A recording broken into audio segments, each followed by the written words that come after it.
Ni ikiganiro gikomeye cyane rero aho Patrick Muyaya, Minisitiri w'itangazamakuru wa Repubulika ya Demokarasi ya Kongo, akaba n'umuvugizi wa guverinoma ya Kongo, aho yaganiye n'abanyamakuru ba RTNC bakaganira ku bibazo bitandukanye, by'umwihariko bakaganira kuri Perezida w'u Rwanda Paul Kagame ko basezeranye ya Washington, akavuga ko bihano bikomeje gufatira u Rwanda, anashimangira ko ari byiza ko ingabo z'u Rwanda cyangwa umuryango umwe bw'Uburayi wafatiye ingabo z'u Rwanda ibihano. Ubwo turavuga kuba warahagaritse inkunga wahaga ingabo z'u Rwanda ubwo butumwa bwo muri Mozambique, akavuga ko ari nk'igitego gikomeye cya diplomasi. Ni ibintu byinshi tugiye guruka muri iki kiganiro, uko cyakabaye, ibyo avuga kuri FDLR ndetse n'ibindi bitandukanye by'amasezerano ya Washington. Mubane nanjye muri iki kiganiro, ubundi muri minota 20 twumve ibyo Patrick Muyaya yatangaje muri iki kiganiro, aho turakomeza kugenda tunakibagezaho.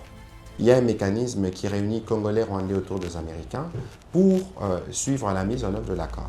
Mais on a comme l'impression que ça piétine, parce que depuis, vous avez dit, depuis le mois de juin jusqu'à aujourd'hui, on a comme l'impression, c'est comme si l'accord, la reconnaissance des Kagame, c'était seulement pour les beaux yeux des Américains. L'accord ne piétine pas du tout. Ouais.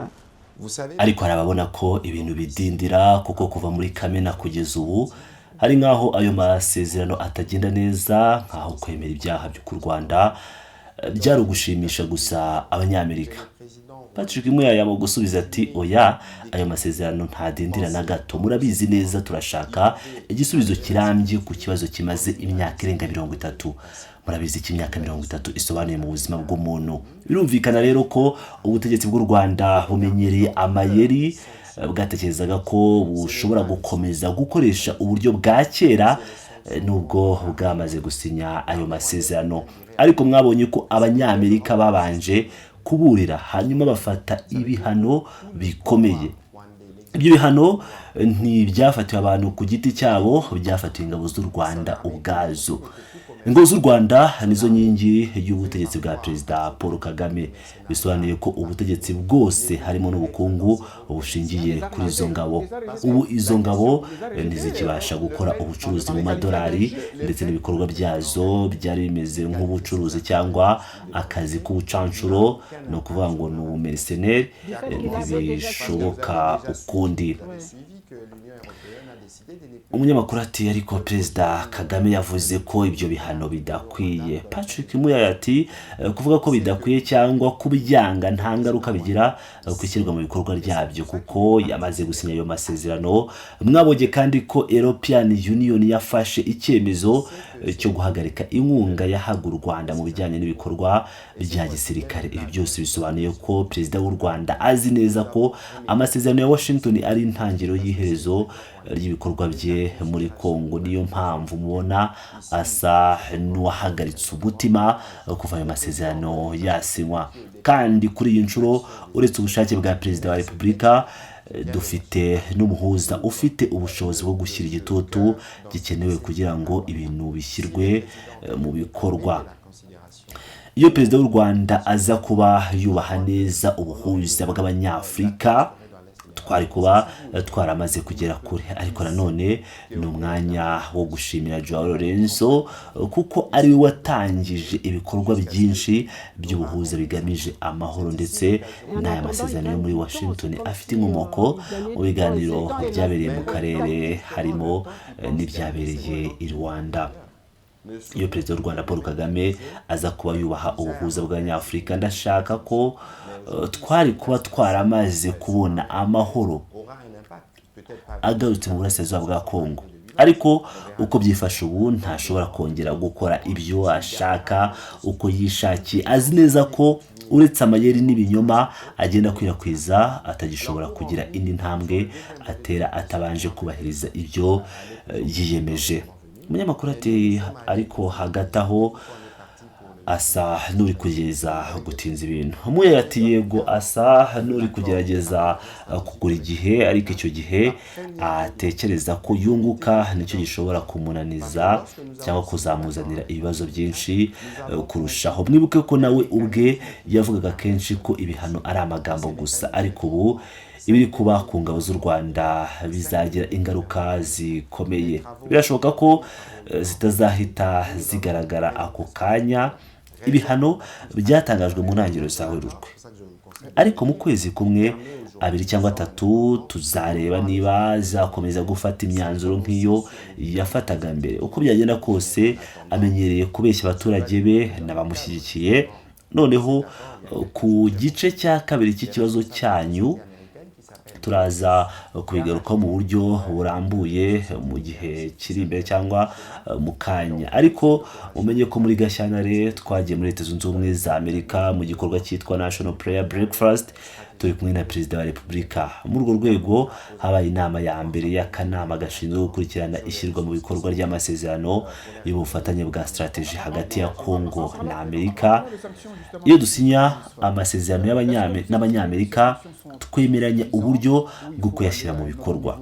Uwo murongo ugizwe n'abantu 5 baturutse muri guverinoma ya Kongo n'abandi 5 baturutse muri guverinoma ya Amerika. Inama ya mbere yabaye muri Gashyantare aho twatanze ibyo bita umutungo w'ingenzi wa strategy nk'uko byanditse mu masezerano. Niyo mpamvu nkomeza kubashishikariza kuyasoma. Ubu dutegereje ko ibigo by'abanyamerika bisuzuma maze bigafata imyanzuro ku mishinga twabashyikirije. Ariko hagati aho ndagira ngo mbamenyeshe ko mu minsi ishize nahuye n'abayobozi b'ikigo cy'abanyamerika cyitwa Virtus cyangwa se sosiyete ikora ubucuruzi bw'amabuye y'agaciro hano muri Repubulika ya Demokarasi ya Kongo yitwa Shemaf. Iki gikorwa kiri mu rwego rwo gushyira mu bikorwa ubufatanye bwa strategy na Leta Zunze Ubumwe za Amerika, bizatuma abanyamerika babona byoroshye umutungo kamere w'ingenzi kandi natwe tukabona amafaranga ndetse tugahanga n'imirimo. Umunyamakuru ati mu bijyanye n'ibihano bwana Minisitiri mubona bihagije cyangwa hakenewe indi ntera yo hejuru ku rwego mpuzamahanga? Minisita Patrick Muyaya ati reka mbivuge neza, hari ubushake bukomeye bwagaragajwe n'isi yose. Isi yose yifuza ko amahoro agaruka mu burasirazuba bwa Kongo, kandi buri wese azi ukuri. Ntibishoboka ko ibinyoma cyangwa ubukangurambaga buyobya bwana Perezida w'u Rwanda cyangwa butangazwa ayobya na bwana Perezida w'u Rwanda byahindura uko ibintu biri. Ukuri kugaragara, u Rwanda nirwo ruri gutera Kongo, naho Kongo yo ntishaka intambara. Umunyamakuru ati nta nyandiko ibivuga. Muyaya ati tuzabigarukaho nyuma, ariko biragaragara neza ko Perezida w'u Rwanda nta mpamvu ifatika asigaranye kandi natubahiriza ibyo yasinyiye imbere y'isi yose. Abari mu buhuza bw'ayo masezerano bazafata imyanzuro ikomeye. Abanyamerika bamaze gutangaza ko ibi ari icyiciro cya mbere cy'ibihano. Mwibuke inkuru ya Farawo muri Bibiliya n'ibyago 10 ashobora gukomeza kwinangira, ariko uko bizagenda yinangira niko ibihano bizagenda byiyongera. Reka tuvuge kuri Perezida w'u Rwanda Paul Kagame. Mu gihe cyo kwibuka ku nshuro ya 32 Jenoside yakorewe Abatutsi byatangiye, umuhango watangiye kuwa 7 Mata, yasabye abafatanyabikorwa b'u Rwanda gufatanya narwo mu kurwanya ubukana bukabije, no kuvuga aba extremisme. Mubona mute ubu butumwa bwe mu rwego rw'imibanire iriho ubu hagati ya Kongo n'u Rwanda? Patrick Muyaya mu gusubiza ati simbizi neza. Ambroise umunyamakuru baganiraga ati niba hari n'ugishyira agaciro ku byo Perezida w'u Rwanda avuga uyu munsi, ntabyo azi neza, uretse wenda abo ategeka guhaguruka igihe avuze ijambo cyangwa abo ategeka kumukomera amashyi. Ese ntimwabonye ko mu mezi ashize nyuma y'ingamba zose twashyizeho cyane cyane zishingiye ku buyobozi bwa Perezida wa Repubulika, uyu Perezida w'u Rwanda yatakaje ituze rye burundu, ndetse umuntu yavugaga ko ameze nk'uwacitse umutwe. Umuntu yavuga ko ameze nk'uwacitse umutwe. Uyu munsi amagambo ye nta kigira agaciro kuko hari ibintu byinshi Perezida wa Repubulika atagomba kuvuga. Yigeze gutangaza ko azashyira umuriro ku bantu bose bavuze kandi bavuga ukuri ko bagomba gukura ingabo ze ku butaka bwacu. Ubu rero biragoye cyane kwizera ibyo avuga kuko bivuguruzanya n'ibikorwa bye. Umuntu wa mbere ukwirakwiza ubukana mu karere ni wowe. Niba mushaka kubyibonera mujye mu Rwanda. Nubwo bavuga ko bahagaritse amoko, nta bahutu, nta batutsi, nta batwa, bose ari abanyarwanda, murebe uko sosiyete yabo iteye, uko igabanyijwemo ibice. Ni gute umuntu uvuga ko arwanya ubukana ari we ubwe ugaragaza ivangura n'itonesha mu baturage bacu? Ni ku mpamvu ki kandi ishingiye kuki yiyita urinda umuryango w'Abanyamulenge? Mwumvise kenshi abagize uwo muryango bavuga ko batigeze bamuha ububasha bwo kubavuganira. Ni kuki we yiyemerera uburenganzira bwo kuvuga ko agomba kurinda abaturage bo mu kindi gihugu? Ambroise, dufite ibihugu 9 bidukikije kandi dufitanye imiryango ihuriweho n'ayo mahanga yose. Niba igihe cyose habayeho ibibazo mu baturage basangiye imipaka nk'ababemba ku ruhande rwa Katanga, cyangwa hakabaho ibibazo hagati y'u Rwanda na Angola, cyangwa hagati y'abateke n'ibihugu nka Gabon na Congo, ese abayobozi b'ibyo bihugu bagomba kuza gutabara mu buryo bw'igisirikare nk'uko we yabikoze, azana ingabo nyinshi akica abaturage b'inzirakarengane? Biragaragara neza ko uyu munsi atari gusa ko kudashobora guha agaciro amagambo ya perezida w'u Rwanda Paul Kagame, ahubwo nawe ubwe ni ishusho nyayo y'ubukana bukabije. Umunyamakuru ati, bwana minisita, ndashaka kubabaza iki kibazo kuko mwavuze ku bijyanye n'imiryango n'amoko, mwavuze n'abatutsi. Hari amashusho ya video ari gukwirakwizwa ku mbuga nkoranyambaga aho mwumvikana muvuga ko abagore bo mu burasirazuba bwa Kongo bakorerwa ihohoterwa n'abatutsi, cyangwa amagambo ajya gusa nayo. Ese muriyemerera ayo magambo?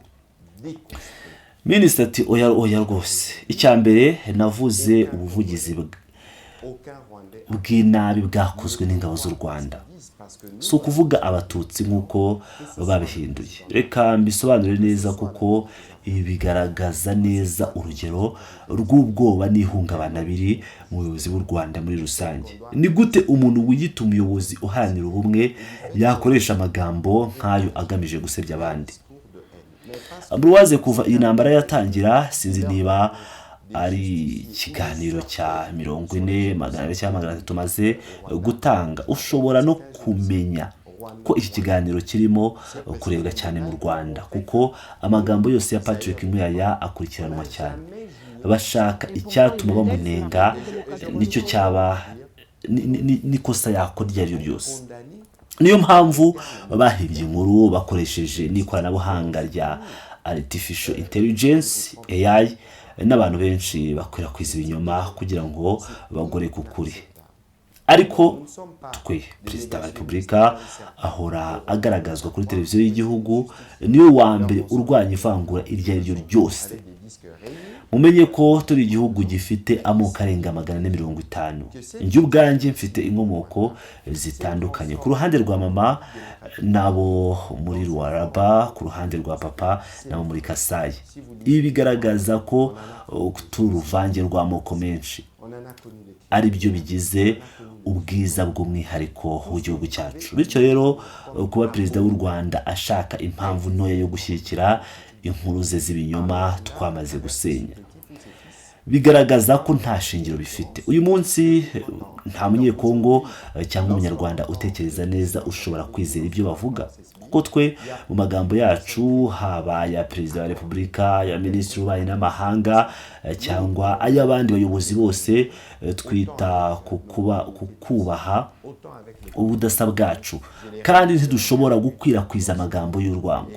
Ariko kubera ko ari urwitwazo rubafasha gukoresha amateka ya jenoside yabaye mu Rwanda, bashaka kuyifashisha mu nyungu zabo za politike. Ndibutsa ko iyo jenoside yabaye ari abanyarwanda ubwabo.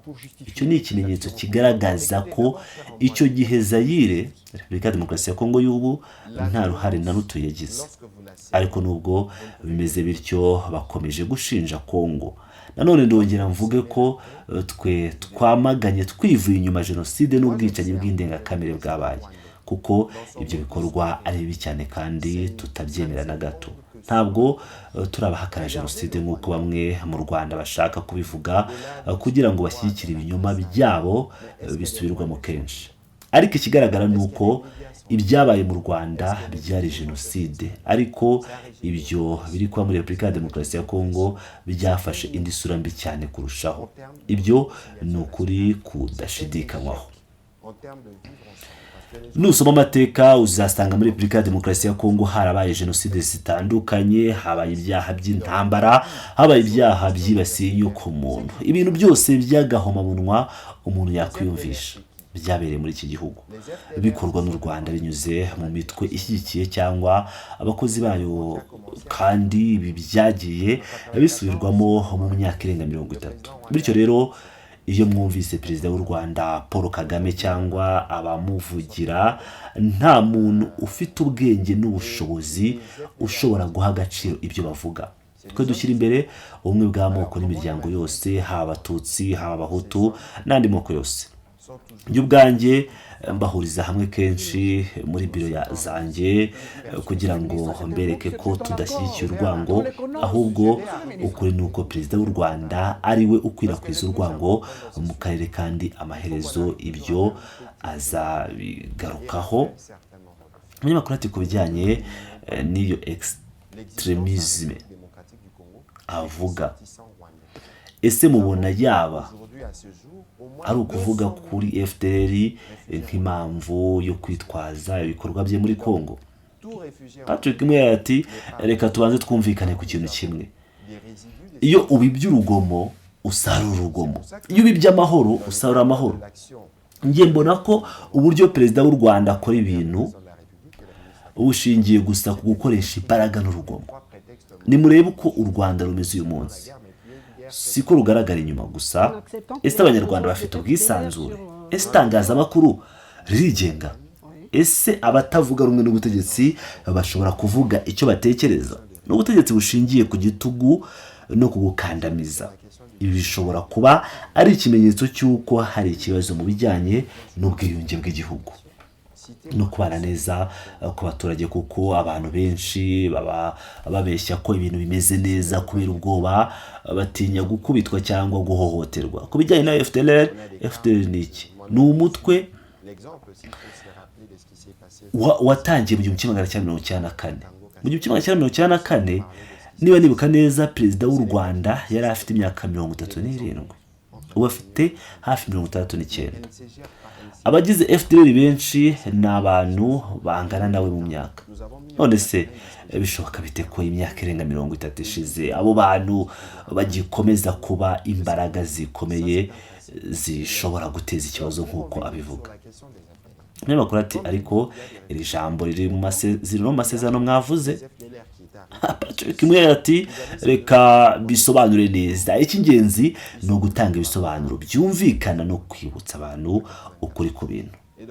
Twebwe ntiduhakana ko muri Kongo hari abanyarwanda.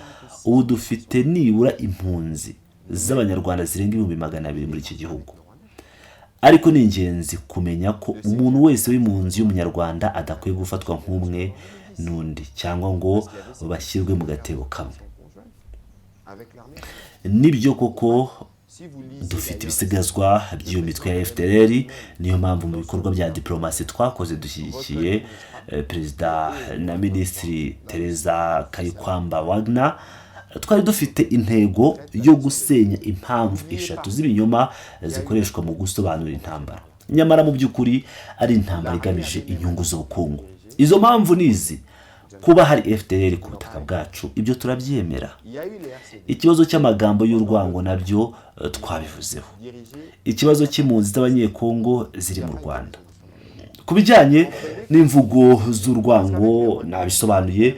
Perezida wa Repubulika, njye nkaba minisitiri w'itumanaho ndetse nkaba ndi n'umuvugizi wa guverinoma, rimwe na rimwe tujya mu itangazamakuru tukavuga, ariko ntabwo tujya tuvuga amagambo y'urwango. ibi ntibivuze ko nta makimbirane hagati y'amoko cyangwa imiryango arahari. Hari urugero nko mu mateka hagati y'abakatanga n'abakasayi cyangwa n'abandi hafi aha. Ariko ayo makimbirane ntakemurwa n'intwaro, akemurwa n'ibiganiro, kandi leta yashyizeho uburyo bwo gukumira no guhana ubwoko bwose bw'imvugo zishobora guteza amacakubiri. Iryo ni ihame rikomeye tugenderaho. Noneho ku bijyanye na FDLR, nk'uko nabivuze, hari impunzi z'abanyarwanda. Muri izo mpunzi zirenga 200 ziri muri Congo, nyinshi zaje nyuma ya jenoside mu 1994. Ku kibazo cya FDLR, twakoze nibura ibikorwa bya gisirikare 5 cyangwa 6 bigamije kurwanya uwo mutwe.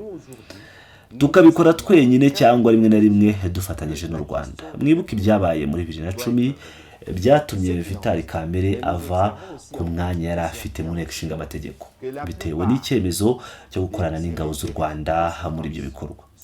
Ndetse na perezida w'u Rwanda Paul Kagame ubwe mu kiganiro yahaye Jeune Afrique yemeye ko aho umutwe wa M23 uri, aho wavuga umwana M23 n'umubyeyi u Rwanda ari bo bari gukemura ikibazo cya FDL.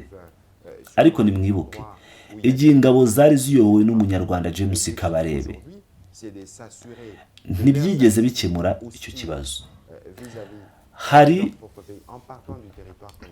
n'ubundi na RCD yigeze kugenzura igice kinini cy'uburasirazuba mu myaka 2 cyangwa 3, ariko nabwo ikibazo nticyakemutse. Ubyumve neza rero, hari n'uwahoze ari ambasaderi w'u Rwanda wavuze ko FDL atari ikibazo gikomeye ku Rwanda, kandi ibyo byagiye kumugaragara.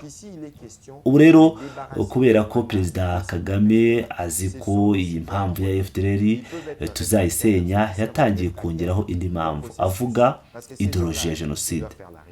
Ariko se mwabipima mute? Ni gute wapima ideologie ya jenoside?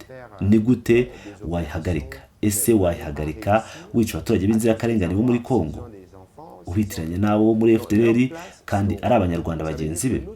Mbabwira ukuri, iyo uri perezida wa repubulika ugomba no gufata inshingano zo gukemura ibibazo by'abaturage bawe bataye umurongo. Niyo mpamvu twe uyu munsi dufite imyumvire ishingiye ku bikorwa byacu.